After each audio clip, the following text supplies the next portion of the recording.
Vous êtes le fondateur de l'Académie Conscience et Action, un programme de 3 stages dont on a parlé tout à l'heure en résidentiel pour la mise en pratique de l'ouverture à l'autre et l'engagement dans l'action. Alors, est-ce la prise de conscience du manque de sagesse en entreprise qui vous a conduit à créer cette académie, ou ce sont les cas que vous avez rencontrés qui vous ont conduit à remarquer ce manque, à installer ce programme, ainsi donc par finir par écrire votre ouvrage? Bien, c'est un contact avec des individus, effectivement, et une conscience de problèmes dans l'entreprise. Les deux sont là. Les deux sont là. Aujourd'hui, c'est plus des individus qui viennent à ces stages que des entreprises. D'ailleurs, une entreprise n'a pas une capacité d'imposer ce genre de stage. Les rapports d'entreprise commencent à se développer et je développe par ailleurs des choses plus progressives. Le fait d'oser un changement de paradigme dans l'entreprise en termes de point de vue.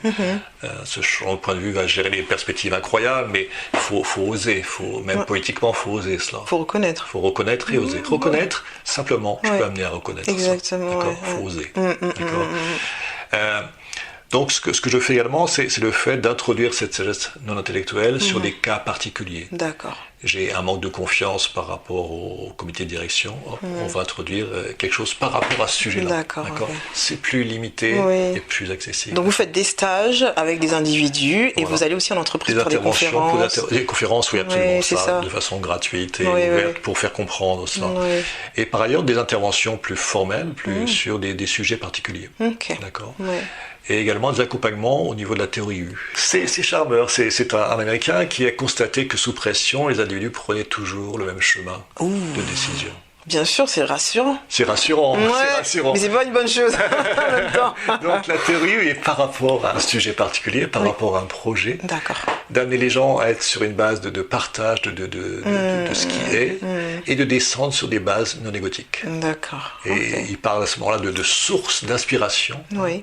On est parfois sur les intuitions. Vous connaissez ça également, des fois. Ça, c'est ça, exactement. La question est de savoir provoquer ça de façon volontaire. Tout à fait. De se mettre dans l'état où cette intuition, effectivement, naît naturellement. Donc les gens partagent ces intuitions et construisent ensuite des prototypes, etc. D'accord. Donc le principe est d'amener les personnes à des bases égotiques où, effectivement, les émergences d'idées sont remarquables. D'accord. Vous faites aussi des one-on-one aussi? Oui, bien sûr. Du coaching personnel, des choses comme ça. Parce que c'est bien des fois, parce que quand on vient avec ses collègues dans ce type de stage, on se dit... certains n'ont pas forcément envie d'avouer qu'ils ont une certaine faiblesse, alors que quand on vient one-to-one, le travail est différent. Oui, mais dans les stages, je suis beaucoup sur l'inter-entreprise. Et on n'est pas sur des stages de développement personnel au sens de la prise de parole, etc. C'est quelque chose qui est très profond et il y a une joie d'être avec l'autre et de voir les progressions de l'autre qui sont sur des bases de prise de parole différentes.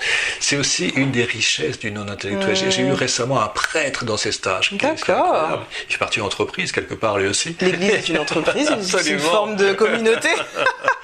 Et effectivement, ce qui est intéressant dans ces différences culturelles, c'est qu'on amène des expériences et les personnes vont ensuite prendre une parole qui va être différenciée en fonction de leur culture. D'accord.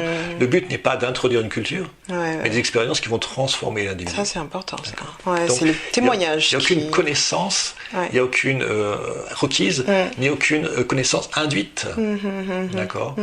On ouvre à certaines possibilités. Oui. Le témoignage peut aider certains aux autres. Absolument. Les autres, et cet aspect inter-entreprise ouvre à des vues différentes qui enrichissent l'individu. Rapproche et aussi sur une base d'ouverture. On est souvent sur une base de réduction au niveau d'une culture particulière, etc. Ne serait-ce que l'inter-entreprise participe un peu à cette ouverture.